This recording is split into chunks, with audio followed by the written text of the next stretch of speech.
नाही नाही, या स्पर्धा फार गरजेच्या आहेत. कारण नुसतं क्लासरूम टीचिंग ह्यानी काय लॉ शिकवला जात नाही आणि प्रत्येक स्टुडंट्सला ते काय शक्य होत नाही की त्यांनी न्यायालयात जावं आणि न्यायालयामध्ये जे घडतं ते पाहावं. न्यायालयाची प्रक्रिया सुद्धा वेगळी असते. पण ह्या अनुषंगाने ज्या वेळेला अशा स्पर्धा होतात, स्टुडंट्स लोकांना एक अपॉर्च्युनिटी मिळते की विटनेस करायचं की बाकीच्या स्पर्धक कशा प्रकारे युक्तिवाद करतात, कशा प्रकारे त्यांची तयारी असते, कशा प्रकारे ते प्रश्नांची उत्तरं देतात. तर ते पाहून इकडच्या स्टुडंट्स लोकांना सुद्धा जे इन्स्पिरेशन मिळतं. आता समजा फर्स्ट इयरचा स्टुडंट किंवा सेकंड इयरचा स्टुडंट ज्या वेळेला ह्या स्पर्धा अटेंड करतो, कदाचित थर्ड इयर किंवा फोर्थ इयरमध्ये गेल्यानंतर तो स्टुडंट स्वतः पार्टिसिपेट करतो. आणि त्या दृष्टिकोनातनं पाहिलं तर ह्या स्पर्धा सिलेबसचा पार्ट असल्यामुळे होणं अतिशय गरजेचं आहे, होतंय.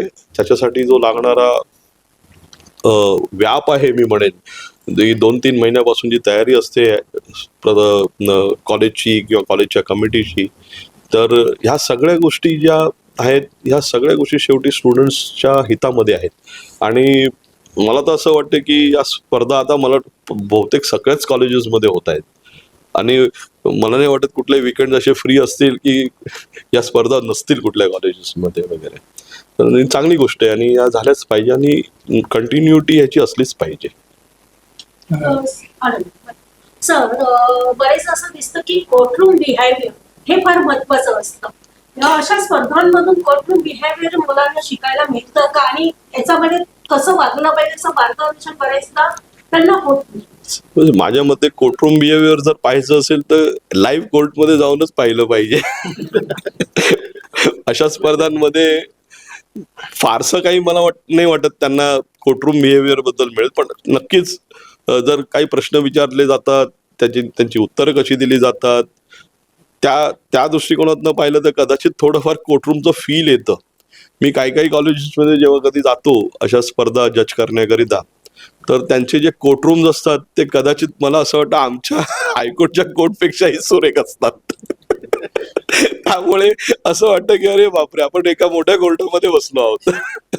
पण गमतीचा भाग वेगळा. पण कोर्टरूम बिहेवियर नक्कीच थोडंफार शिकायला मिळतं. एक म्हणजे प्रसंग असा असतो की त्यांना असं वाटतं की they belong actually to a courtroom and they are seeing a live courtroom वगैरे. आणि नक्कीच ह्याच्या बऱ्याचशा गोष्टी आहेत ज्या त्यांना शिकायच्या आहेत. पण निदान मी तर म्हणेल हे एक इंट्रोडक्टरी फेज असतं, इंट्रोडक्शन होतं त्यांचं कोर्टरूमसाठी. आणि कदाचित मला वाटतं की you never know somebody might get inspired to become someone big in life also. So त्या दृष्टिकोनानं नक्कीच इम्पॅक्ट असतोच या गोष्टीचा. थोड्या वेळापूर्वी आपण सांगितलं की लँग्वेज, इंग्लिश लँग्वेज. मी त्या इंग्लिश लँग्वेज बद्दल एवढंच म्हणेल की मी ज्या वेळेला कॉलेजेसमध्ये जातो आणि स्पर्धकांशी संपर्क साधतो त्यावेळेला बरेच स्टुडंट्स मला सांगतात की आम्हाला कोणी इन्स्पायर करायला मिळत नाही आणि कदाचित आम्हाला असं वाटतं की आमचं इंग्रजी कच्चं असल्यामुळे आम्ही मागे राहतो. मी माझ्या स्वतःच्या कोर्टामध्ये सुद्धा मराठीत इंग्रजी व्यतिरिक्त मराठीमध्ये सुद्धा बोलतो. सुद्धा नाही, इनफॅक्ट मी जास्तच बोलतो मराठीमध्ये. त्याचं कारण एवढंच आहे की आय ऑलवेज फील की I need to make the young advocates especially comfortable. कारण महत्वाचा विषय किंवा मुद्दा हाच आहे की मला त्यांचा कॉन्फिडन्स जो असतो तो बिल्ड करावा असा वाटतो. त्या अनुषंगाने मी सांगितलं की since English is the language of the court, the students should work a little bit on comprehension, précis writing, essay writing. They should work on synonyms and antonyms for the simple reason that when they will actually come into this world, they will have that confidence. त्या confidence बिल्डिंगच्या दृष्टिकोनातच मी इंग्रजी लँग्वेजवरती भर देण्याकरिता सांगितलं. कारण कोर्टाची language English असल्यामुळे त्यांना कदाचित थोडंसं सुरळीत करता येईल काम. म्हणून आपण दुर्लक्ष करू शकत नाही इंग्रजीला, एवढंच. सर, मूट कोर्ट बरोबर ट्रायल कोर्ट सुद्धा चालवल्या पाहिजे असं तुम्हाला वाटतं? हो, गेले 3-4 वर्ष मला वाटतं मुंबईमध्ये अनेक कॉलेजेस असे आहेत जे ट्रायल्स मूट कोर्ट घेतात. थोडंसं त्याच्यासाठी हातभर किंवा थोडंसं अरेंजमेंट करण्यासाठी जो व्याप आहे तो जरा मोठा असतो.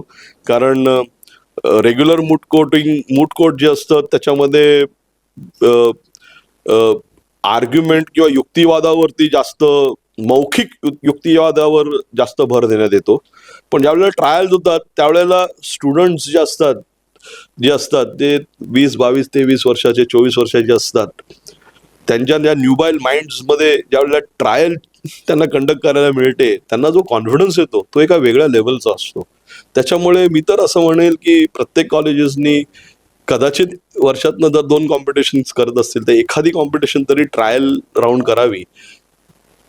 32 आणि 35 आणि 40 टीम्सला न बोलवता फक्त 8 टीम्सला जरी बोलवलं तरी चालेल. आणि मी तर एवढं हे पण सांगेल की चांगले चांगले जे नामांकित कॉलेजेस आहेत त्यांना बाय इन्व्हिटेशन बोलवा तुम्ही. त्याचं कारण आहे इकडच्या स्टुडंट्स लोकांना कशा प्रकारे युक्तिवाद केला जातो, ट्रायल राऊंड केला जातो हे पाहायला मिळेल आणि त्या अनुषंगाने तुम्ही हे पुढे घेऊन जाऊ शकता. कारण शेवटी कसं आहे की इंटरॅक्टिव्ह प्रोग्राम्स लॉ कॉलेजमध्ये मला होतात की नाही मला माहीत नाही, पण ही एक मोठी संधी आहे ट्रायल राऊंड करायची. कमी टीम्स बोलवा पण चांगल्या टीम्स बोलवा, ज्यांनी काय होईल की तुमच्या कॉलेजच्या विद्यार्थ्यांना ते पाहायला मिळेल की नुसतं आपल्याला एक कॉम्पिटिशन घडवायची आहे, 40 टीम बोलवायच्या आहेत, 64 टीम बोलवायच्या आहेत आणि आपल्याला काय रेकॉर्ड करायचं आहे, हे महत्वाचं नाहीये. महत्वाचं हे आहे की तुमच्या कॉलेजच्या विद्यार्थ्यांना ह्याच्यामधनं किती कॉन्फिडन्स मिळू शकतो ह्याच्यावरती तुम्ही भर दिली तर मला असं वाटेल की कदाचित त्या स्टुडंट्सचं जे एज्युकेशन प्रोग्राम आहे, हा 3 इयर करिक्युलम आहे, हा बऱ्यापैकी होऊ शकतो आणि ते जेव्हा पदार्पण करतील ॲज अ लॉयर कदाचित they will make a big difference to the society. Sir, one point you mentioned, Equal importance. equal importance. Yes. So how would that really work? I will tell you, the reason is very simple.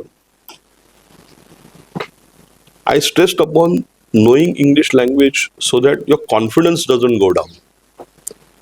But if you know only English and if you do not know a local language, then it becomes a negative factor also.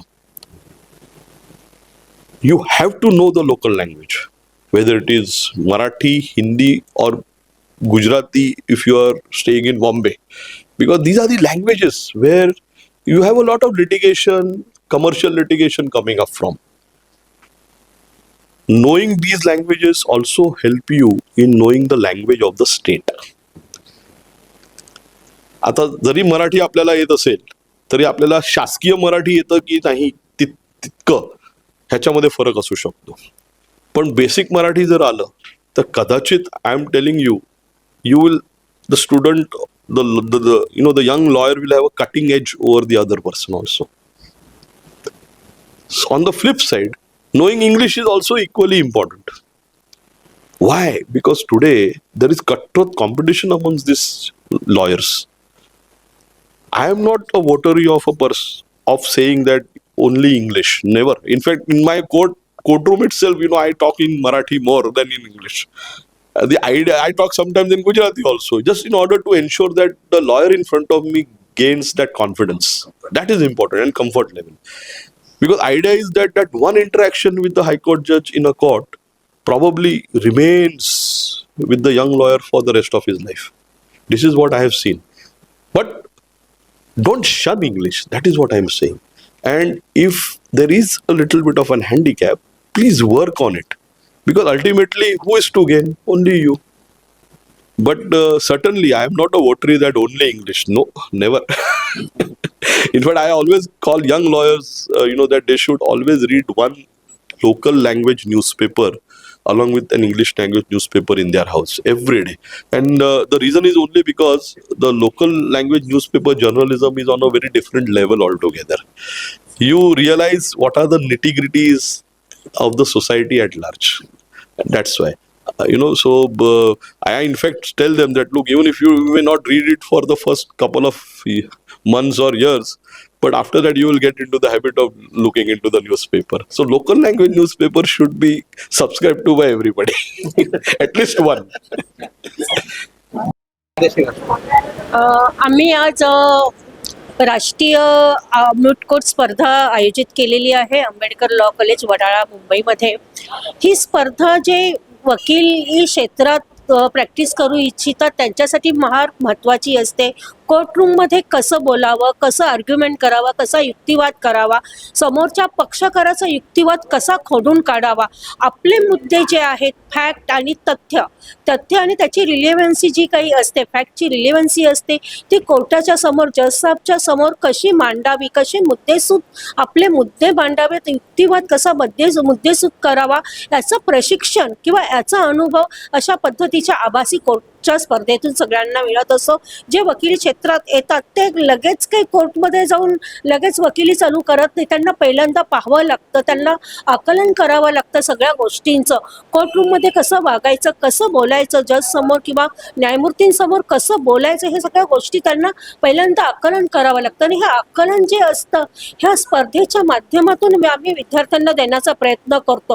पुढे जाऊन त्यांना कोर्टामध्ये प्रत्यक्ष उभ्या राहायची जेव्हा सनद घेतात, कोर्टात जाऊन प्रत्यक्ष उभं राहण्याची जेव्हा त्यांच्यावर वेळ येते तेव्हा त्यांनी कुठे चुकू नये किंवा कोर्टामध्ये कसा कोणत्याही पद्धतीने प्रकारे कोर्टाचा अवमान होऊ नये किंवा जज साहेबांचा अवमान होऊ नये याची काळजीही त्यांना कशा पद्धतीने घ्यायची हे शिकवलं जातं. कोर्टासमोर कसं बोलायचं, कोर्टाची लँग्वेज कशी असली पाहिजे, कोर्टाची भाषा कशी असली पाहिजे, तुमची बॉडी लँग्वेज, आणि तुम्ही आपला मुद्दा जज साहेबांना न्यायमूर्तींना कशा पद्धतीने समजावून सांगता हे फार महत्त्वाचं असतं. आणि याचं प्रशिक्षण ह्या बुटकोट कॉम्पिटिशन मधून विद्यार्थ्यांना मिळतं.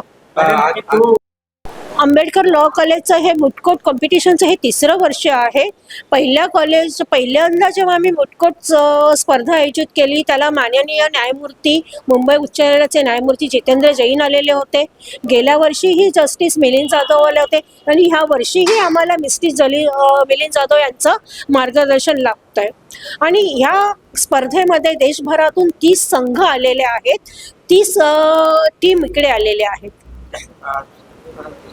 बरोबर आहे. आता जस्टिस मिलिंद जाधव साहेबांनी सांगितलं की ट्रायलच्या स्पर्धा सुद्धा आयोजित केल्या पाहिजे.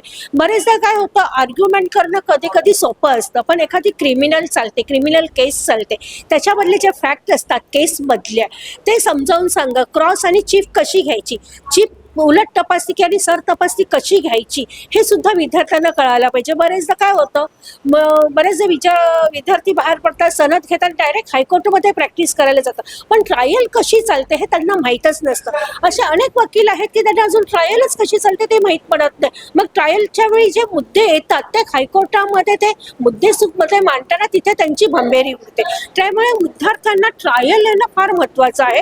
ट्रायलमध्ये काय होतं, एक बारीक बारीक गोष्टींकडे ट्रायलमध्ये काय होतं, बारीक बारीक गोष्टींकडे तुमचं लक्ष वेधलं जातं. त्याच्यातल्या केसमधल्या फॅक्ट्स काय आहेत, त्याची केसमधल्या फॅक्ट्सची रिलेव्हन्सी काय आहे, हे कोर्टामध्ये तुम्हाला समजावून सांगता येतं. त्याचे त्या फॅक्ट तुम्हाला कळतात, त्याच्यावर तुमचा युक्तिवाद डेव्हलप होत जातो. त्यामुळे ट्रायल होणं फार महत्वाचे आहे.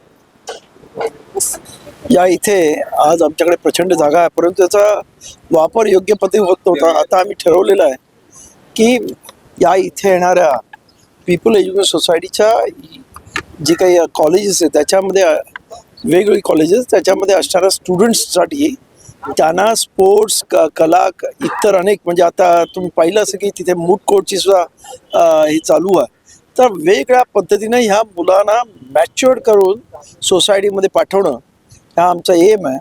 आणि त्यासाठी म्हणून आज या इथं मला आनंद वाटतोय की आज डॉक्टर बाबासाहेब आंबेडकर लॉ कॉलेजच्या वतीनं इथं पहिलं क्रिकेटचं प्रॅक्टिस पिच आम्ही इथे तयार केलेलं आहे आणि त्याचा स्टुडंट्स नक्कीच उपभोग घेतील. आणि तशी आंबेडकर लॉ कॉलेजची टीम अत्यंत चांगली आहे आणि ती याच्या पुढे इथे प्रॅक्टिस केल्यामुळे अजून चांगल्या पद्धतीने खेळेल, युनिव्हर्सिटीमध्ये प्राइजेस वगैरे नक्कीच विन करेल याबद्दल मला पूर्ण आशा आहे. मूट कोर्टाचं महत्त्वाचं असं की जी लॉ करणारी मुलं असतात त्यांना पुस्तकी ज्ञान तर मिळत असतं, परंतु प्रॅक्टिकल ज्ञान मिळण्यासाठी मूट कोर्टची अत्यंत आवश्यकता असते. आणि त्या दृष्टिकोनातून हे मूट कोर्ट ज्याच्यामध्ये ही मुलं स्वतःहून तिथे वेगवेगळ्या प्रकारचे केसेस प्रेझेंट करतात, तिथे जज असतात. आज आम्ही हायकोर्टाचे जज जाधव यांना बोलवलेलं आहे, ते स्वतः तिथे उपस्थित आहेत. त्यामुळे एक प्रकारचा अनुभव त्यांना कोर्टामध्ये कशा पद्धतीने वातावरण असतं, कशा पद्धतीने प्रेझेंट करावं लागतं, कोर्ट लँग्वेज म्हणजे लिगल. आमच्याकडे बॅडमिंटन कोर्ट इथे आहे. त्याचबरोबर तिथे आपण पाहिलं असेल की आमच्याकडे कबड्डी त्याचबरोबर खो खो इतर सर्वच स्पोर्ट्स इथे या संपूर्ण कॅम्पसमध्ये अत्यंत चांगल्या पद्धतीने विद्यार्थ्यांसाठी सोय करण्यात आलेली आहे. आणि मला वाटतं त्याच्यामुळे अजून या शैक्षणिकदृष्ट्या तर कॉलेजचं नाव आहेच, परंतु म्हणजे अकॅडमिकली चांगल्या पद्धतीने रिकग्नाइज असताना स्पोर्ट्स आणि इतर कलागुणामध्ये सुद्धा हे कॉलेज आता वेल रिकग्नाइज होईल मुंबईमध्ये असं मला वाटतं. कारण एकेकाळी मुंबईमध्ये पीपल एज्युकेशन सोसायटीचं सिद्धार्थ कॉलेज होतं, आर्ट सायन्स कॉमर्स. तर मुंबईची अर्धी टीम ही त्या कॉलेजची असायची. याच्या पुढे या सर्वच कॉलेजेसमधून मुंबईला आणि देशाला क्रिकेटर मिळतील ही माझा आशा आहे. धन्यवाद.